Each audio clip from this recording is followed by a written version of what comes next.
Everybody now recognises that he was a very, very unpleasant, dangerous predator. Welcome to WatchMojoUK, and today we'll be looking at 10 times the BBC made the wrong decision. One of the BBC's most high-profile presenters being accused by some of breaking the corporation's own rules on impartiality. For this unranked video, we're looking at times the BBC made the wrong call about an issue. Let us know in the comments if you think they were actually right in any of these cases. Before we begin, we publish new content every day, so be sure to subscribe to our channel and ring the bell to get notified about our latest videos.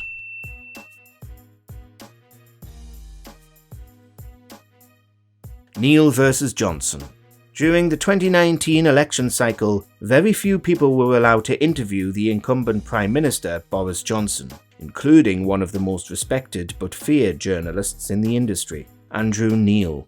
Why are you avoiding being interviewed by Andrew Neil? Because I think we've got a perfectly brilliant Andrew it's a different interviewing audience. Here. You're absolutely right, but it's a different audience. Neil is notorious for grilling politicians, and usually what happens is that our prospective leaders go through an interview with Andrew Neil before then getting a friendlier one with Andrew Marr. Not so with Boris Johnson. I am doing on this programme interviews with all the party leaders, including yourself. Andrew Neil is trying to do interviews with all the party leaders. While his rivals, Jeremy Corbyn for Labour and Joe Swinson for the Lib Dems, were put through the ringer by Neil, Johnson refused and was then granted his interview with Marr anyway. Everybody else has done it. Why won't you? He couldn't have a more brilliant agent, if I may say so, than you. Although in the end, the BBC actually got some complaints that Marr was too aggressive with Johnson regardless. Everybody else has done it. Why won't you? He couldn't have a more brilliant agent, if I may say so, than you. The Hutton Inquiry. It was one of the most damning political stories to come out of the Iraq War, and one of the most damaging periods in the BBC's history. In 2003, the Hutton Inquiry was launched, aiming to get to the bottom of why the UK had gotten involved in the Iraq War earlier that same year. Opposition to the war had been strong, and some allegations came to light that the government may have enlisted the BBC to try and build public and cross-party support for the war. Downing Street, our source says, ordered a week before publication, ordered it to be sexed up to be made more exciting. The BBC came out of the inquiry looking very poor indeed, having repeated exaggerated claims made by the government about Iraq's supposed WMDs without doing its due diligence to verify any of it. BBC Radio 4 reporter Andrew Gilligan suggested that Prime Minister Tony Blair had deliberately misled Parliament. As we all know now, WMDs were never found in Iraq, and multiple high-level BBC executives resigned over this. The Balin Report. This report had a different Middle Eastern conflict in its sights, Israel and Palestine, and specifically whether the BBC's coverage of the conflict was biased. Israelis are wondering, what kind of country will their kids grow up in? The Beeb has been accused many times of being biased towards either side, repeating Israel's official line one minute and then apparently refusing to acknowledge its existence the next. Netanyahu said equality, democracy will be protected. Don't believe him. So what did the Balin Report uncover? Was the BBC biased in favour of one side? We don't know, and we might never know, because the BBC has been relentlessly suppressing the report for years. Despite politicians urging them to let the report be released, the corporation is hell-bent on not letting it see the light of day. Certainly a mistake. No one is listening. In fact, our filming's interrupted as they fight over whose protest this really is. Wikipedia. In the 2020s, Wikipedia has been found to be largely accurate, certainly more accurate than it's often given credit for, even if its fact-checking isn't quite as stringent as written sources. But how accurate is it if the BBC staffers are logging on and editing articles about the BBC to make them sound more favourable? Employees were accused of doing just this back in 2007, editing all sorts of things to tweak Wikipedia pages about many different topics. Wikipedia is global.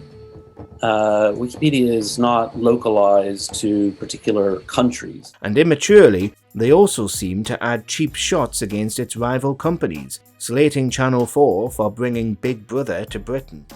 slurs. He's a 21-year-old student who also works at Bristol's Southmead Hospital.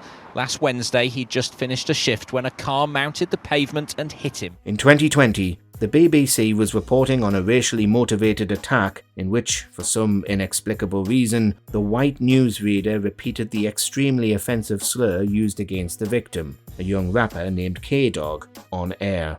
I got broken nose, broken cheekbone, and I got a broken bone in one of my legs. The BBC was massively criticised for this, as it certainly isn't necessary to repeat, we all know based on context what the word was. The apology didn't come easily, with the BBC initially saying that the use of the word was intended for the report. It took a few weeks until the corporation actually acknowledged it had done something offensive.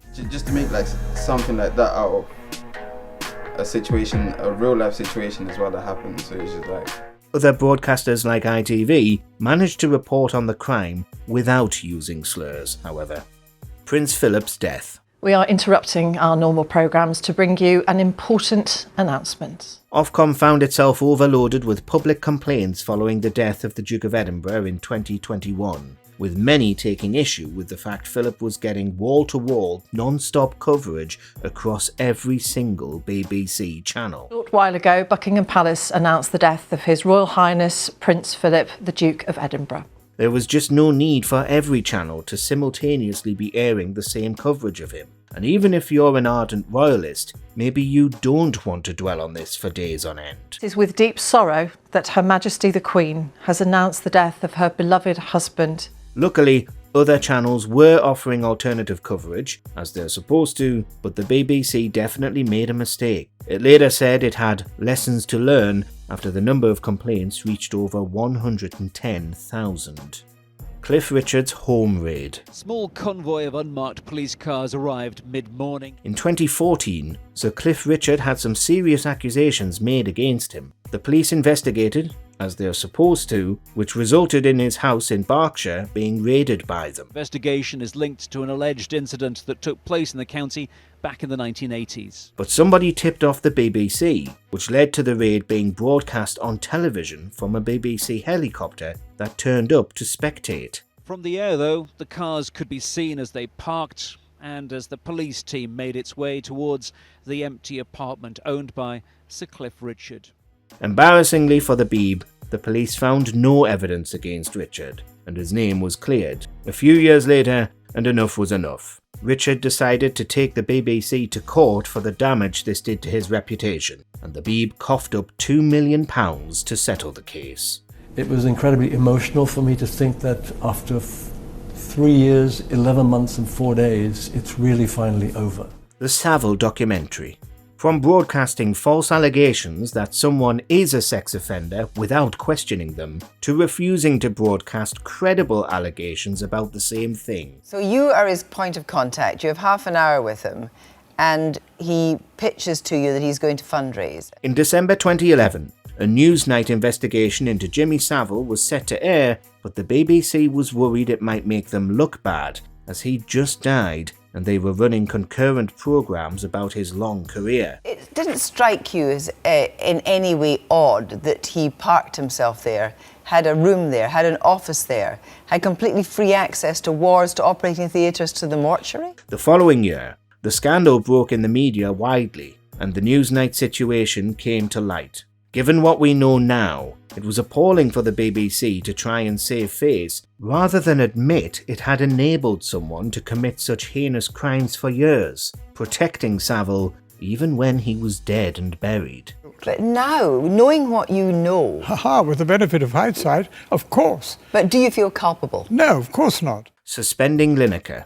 Was the BBC right when it suspended Gary Lineker in 2023? Going by the response of his fellow journalists, and the fact he was reinstated after about a week, presumably not. Rishi Sunak told the House of Commons that only the Conservatives would stop the boats. The whole scandal boiled down to Lineker making a tweet about politics, something he often does, in which he criticised the government's communication of its immigration policy by drawing loaded comparisons to 1930s Germany. The BBC says it'll have a frank conversation with Match of the Day presenter Gary Lineker after... The BBC suspended him, its highest paid star, for breaking impartiality rules, but the weekend sports coverage was destroyed when all of Lineker's colleagues launched an impromptu strike to support him. The fact is, he's a sports pundit, and he didn't make his comments on a BBC show, but on his personal social media. Well, this morning, Mr. Lineker has been tweeting again, saying he would continue to try and speak up for those poor souls that have no voice. The Battle of Orgreave. In 1984, striking miners clashed with the police at their picket line in South Yorkshire. It was the most violent day of the miners' strike. Thousands of police confronted striking workers who were picketing the Orgreave coking plant in Yorkshire. South Yorkshire Police, which earned a reputation for violence in the 1980s as the same police force responsible for Hillsborough, escalated the strike and turned the situation violent.